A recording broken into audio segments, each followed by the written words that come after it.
Despite everything you hear about India, despite everything you read on these mainstream news websites, India is one of the best countries to live in.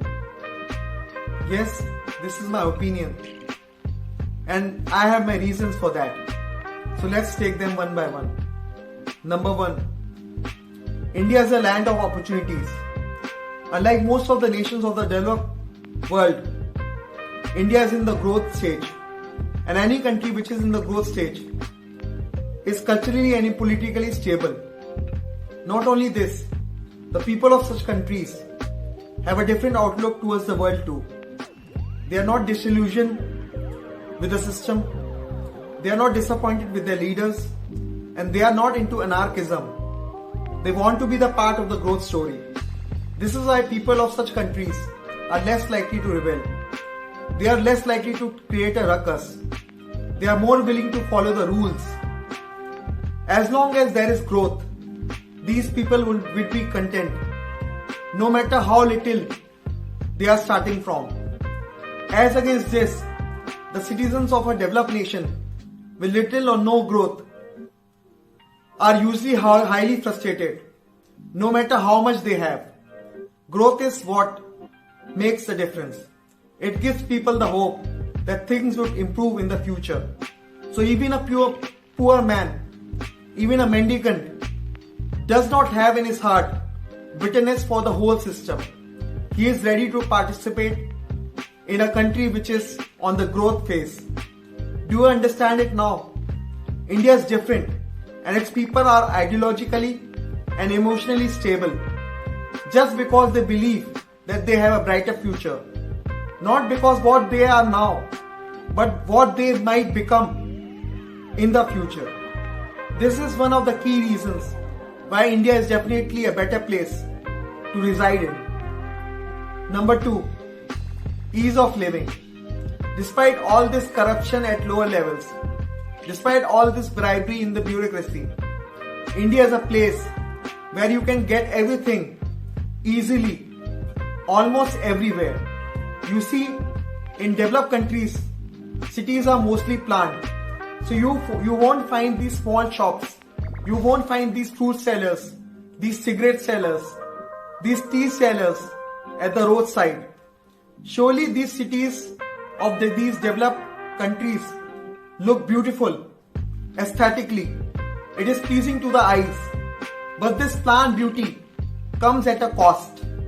You have to drive long distances in one direction to get one thing, and then in the other direction to get another.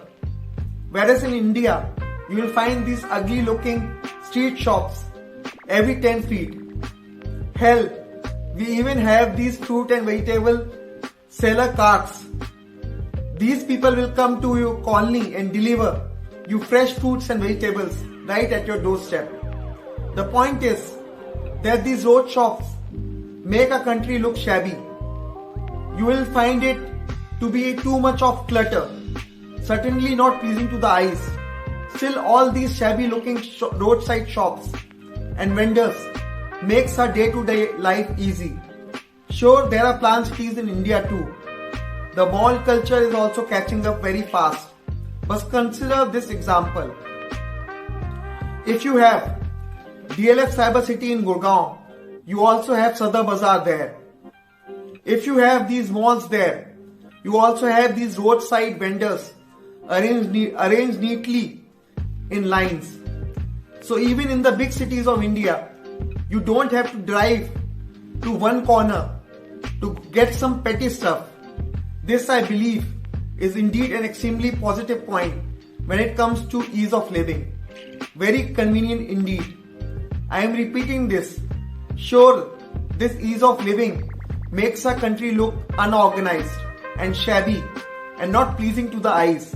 But what's the point of outward beauty if it makes your day-to-day life difficult, right?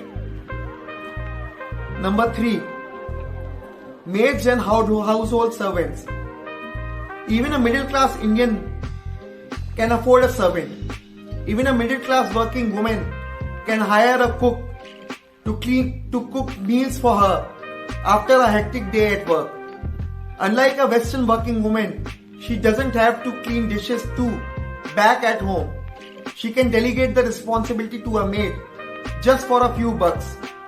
This is because we have income disparity. There is a quote in my latest book, The Influencer, where the wife of my protagonist says, "Funny, isn't it? We middle class people want that poor should remain poor, as poverty is the necessary condition for an easy supply of servants. Yet out in the open, we pretend that the penury of the masses concerns us deeply.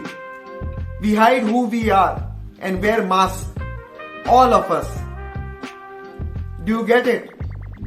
While it is bad to have income disparity, but at the same time, if you are a middle class household, or better, this same income disparity becomes beneficial for you.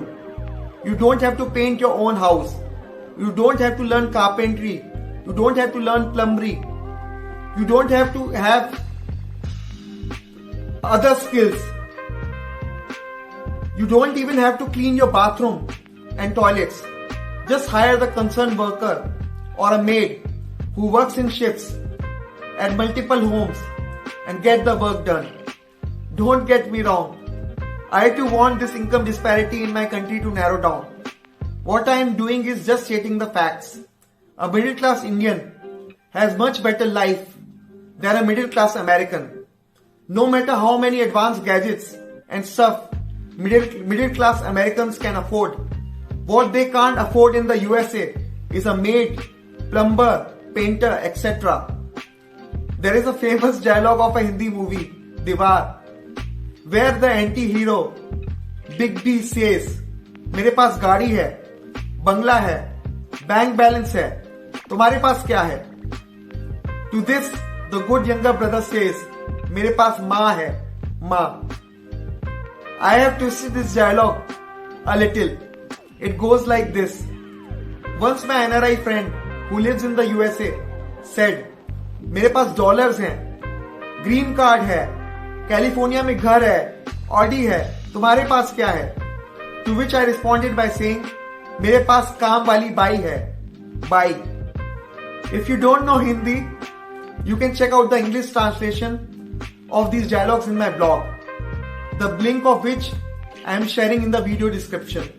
I think you will find it extremely funny and witty. Anyway, the point is, even a middle class Indian can afford to delegate his responsibilities of doing these menial household tasks by spending some bucks. But a middle class US citizen? Never. Number 4. Huge workforce in a service driven economy.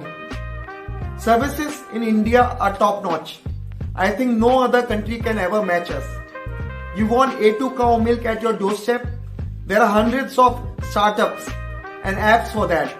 You want to have a pedicure at your home? Well, use the app and a beautician would arrive at your home within minutes to make your feet pretty. Even when it comes to supply chain and logistics, we have taken a giant leap in just 5 years. Indian courier service are one of the cheapest. Well, I think you probably know this already, but let me bring it to your notice once again. In India, internet data is the cheapest in the world.